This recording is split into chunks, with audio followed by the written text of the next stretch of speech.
I'm a 47-year-old middle-class American man, the type who's always valued hard work, family loyalty, and honesty above all else. For decades, I lived a steady, predictable life, working as a mid-level manager in a manufacturing firm, paying the bills, and doing everything in my power to provide for my family. I married in my late 20s, and my wife and I built what I thought was a solid, respectable household. Our only daughter, now 20, was supposed to be studying for her future, focused on forging her own path. But everything I believed in came crashing down recently, exposing the deceit lurking under my own roof.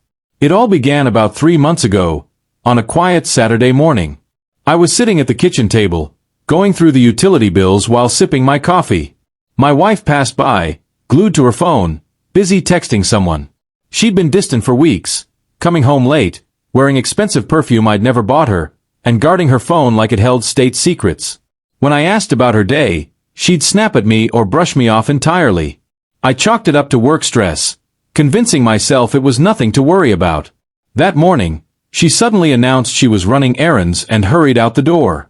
Minutes later, my daughter strolled into the kitchen with an overly sweet smile, her tone light yet calculated. Over the past few months, I'd noticed a shift in her demeanor. She was becoming entitled, constantly asking for money, and calling me old-fashioned when I refused her increasingly extravagant demands. "Dad," she said, feigning innocence, "I need a few $100s for new textbooks." I reminded her that we'd already spent a small fortune on her school supplies this semester. Instead of understanding, she rolled her eyes and muttered, "You're just holding me back." Something in her tone made me uneasy. There was an edge to her words that hinted she knew more than she let on. The days that followed only heightened my suspicions. My wife and daughter whispered together after dinner, stopping abruptly whenever I walked into the room. My wife's phone buzzed late into the night, prompting her to leave our bedroom to take calls in private. The tension was palpable, and I knew something was amiss.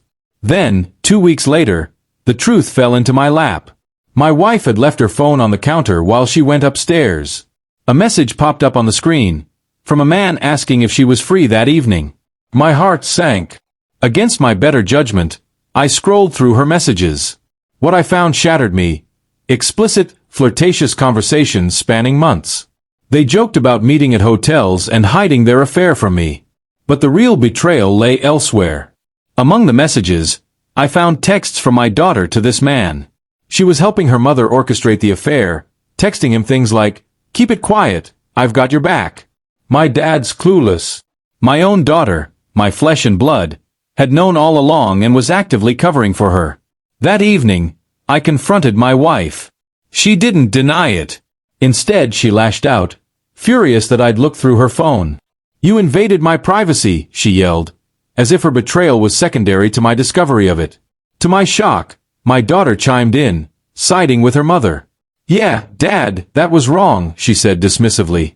"You had no right." Neither of them showed an ounce of remorse. My wife accused me of being overdramatic, while my daughter demanded I let it go and continue providing for them. The entitlement in their voices was staggering. My wife even threatened to bleed me dry in a divorce if I dared to leave her. I tried to reason with them in the days that followed. One evening at dinner, I calmly said, "We need to talk about what's going on." My wife poked at her plate, pretending to be oblivious, while my daughter sighed dramatically, as if I were the one causing problems. "What's your problem, Dad?" she snapped. "Mom's happy. Why can't you just deal with it?" My wife shrugged, a faint smile playing on her lips. "You have a good life, a roof over your head, a solid job. Don't ruin this with your drama." Their words cut deeper than any betrayal. My daughter, the child I'd worked overtime to support, the one I'd sacrificed for, looked at me like I was an inconvenience, a barrier to her and her mother's comfort. My wife smirked, confident in her belief that I was too weak to act, too afraid to dismantle the life we'd built. But at that moment, I realized the truth. I was surrounded by entitlement and manipulation. This wasn't a misunderstanding or a mistake. It was a calculated betrayal, orchestrated by the two people I'd trusted most in the world. And I knew I had to act decisively. So I did. The next morning, I met with a lawyer, laying out the entire situation. The affair, the incriminating texts, and my daughter's involvement in the deception. The lawyer listened intently, absorbing every detail. "In our state," he explained, "divorce is no fault, meaning the affair itself wouldn't guarantee me everything. However, he added, the evidence of deceit and manipulation could carry significant weight in negotiations, especially when it came to protecting my assets. As for my daughter, who was an adult, he reminded me I had no legal obligation to include her in my will or estate planning. My financial decisions were mine alone. The lawyer's advice was straightforward. Safeguard my finances immediately. He suggested transferring money into accounts solely under my control and ensuring my paychecks no longer directly funded my wife's personal expenses. You can file for divorce whenever you're ready, he said. His guidance was clear and strategic. I began preparing in silence. At home, however, things took a sharp turn. My wife and daughter grew bolder, their behavior increasingly brazen. My wife no longer bothered hiding her outings, casually claiming she was off to book club or girls' night, despite knowing I was fully aware of the truth. Meanwhile, my daughter, emboldened by her mother's audacity, began demanding more from me. One day, she asked for a new laptop. When I refused, she sneered, "Maybe Mom's friend can help. He's more generous anyway." Her words stung, but I remained calm, determined not to react. I knew my moment was coming. Weeks later, the pieces were in place. One evening, I confronted them in the living room. My wife was painting her nails, and my daughter was scrolling through her phone, oblivious to the storm brewing. Standing before them, I spoke with quiet resolve. "I've spoken to a lawyer. I'm filing for divorce." My wife froze, her eyes widening in shock before she tried to mask her fear with laughter. "You won't go through with it," she scoffed. "You'd lose everything." "Don't be stupid." I met her gaze, unflinching. "I'm not losing everything. I have evidence of your affair, your financial manipulation, and your betrayal. I've already separated my funds. You'll be served divorce papers by the end of the week." My daughter shot up from the couch, her voice rising in anger. "You can't just leave us. You have to pay for my education, my car, everything. You promised." I turned to her, my voice steady but cold. "I promised to support a family built on trust and mutual respect. You lied to me. You hid your mother's affair and mocked me. I owe you nothing now. You're an adult. Find your own way." Her face turned red, her fury quickly giving way to fear. She realized, perhaps for the first time, that I wasn't bluffing. My wife, meanwhile, resorted to threats. "I'll tell everyone you're abusive, unfit. I'll destroy your reputation," she screamed, her desperation spilling over. I was ready for this. My lawyer had prepared me. "If you try," I said calmly, "I have saved everything. Text messages, financial records, screenshots of your lover's communications, even proof of my standing at work. You won't win by lying in court." Their resistance didn't end there. My wife paced the room, hurling insults and alternating between anger and desperation. "You're going to ruin our daughter's future," she cried, throwing her arms dramatically.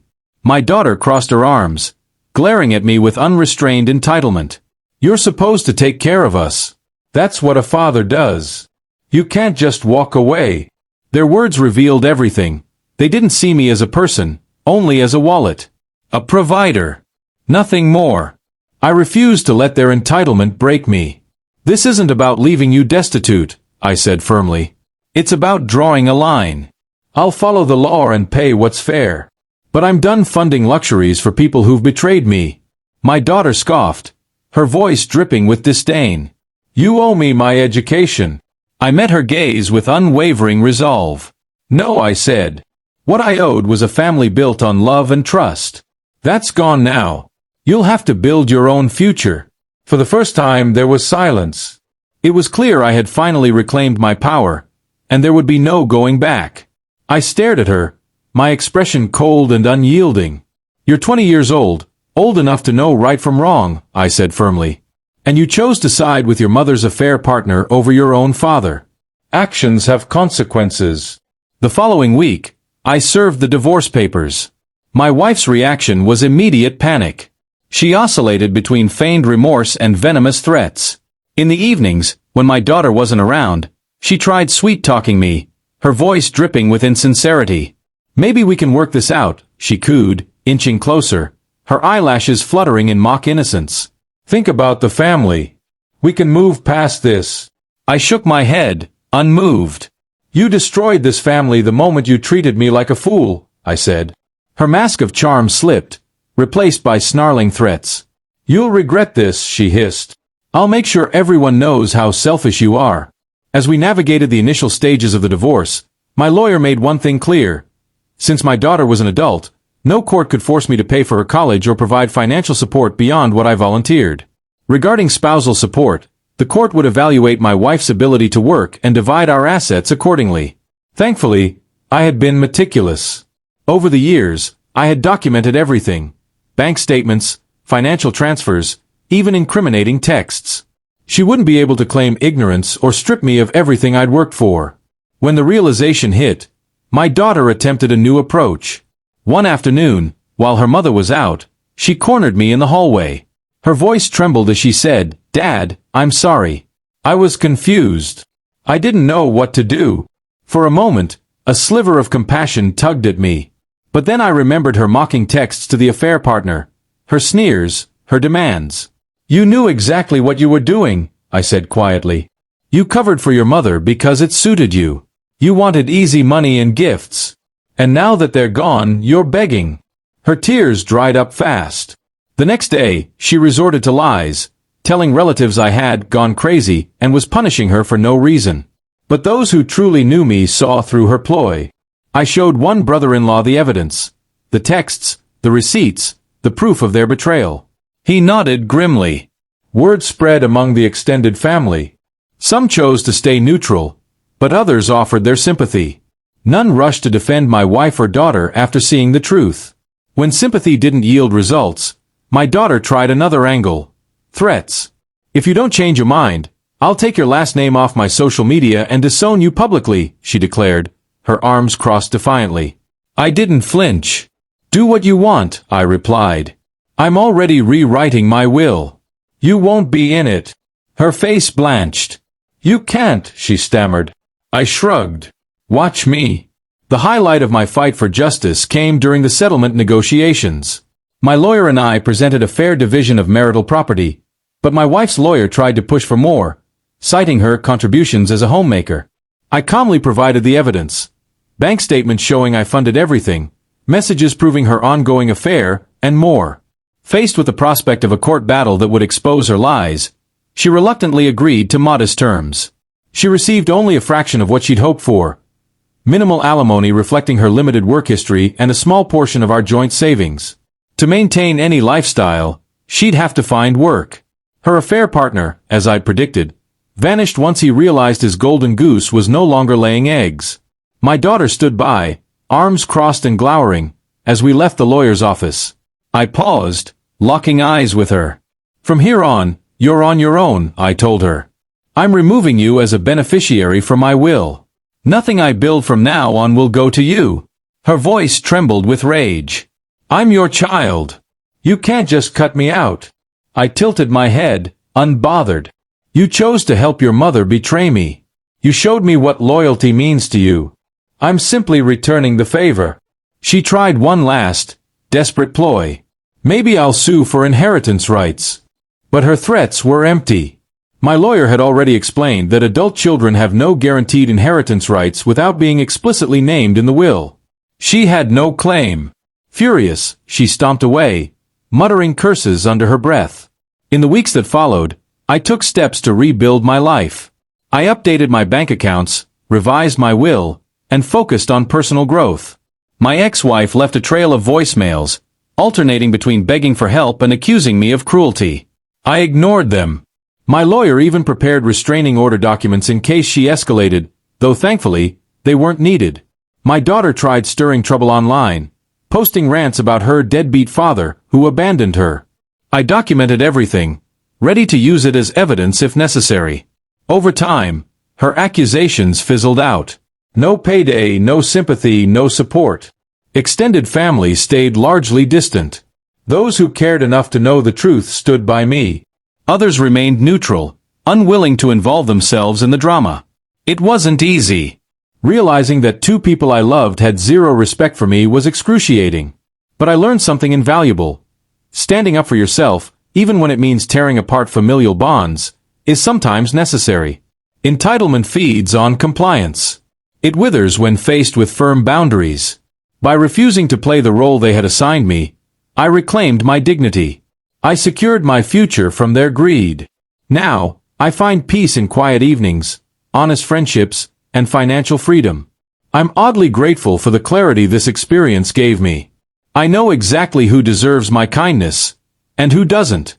Life is too short to reward betrayal.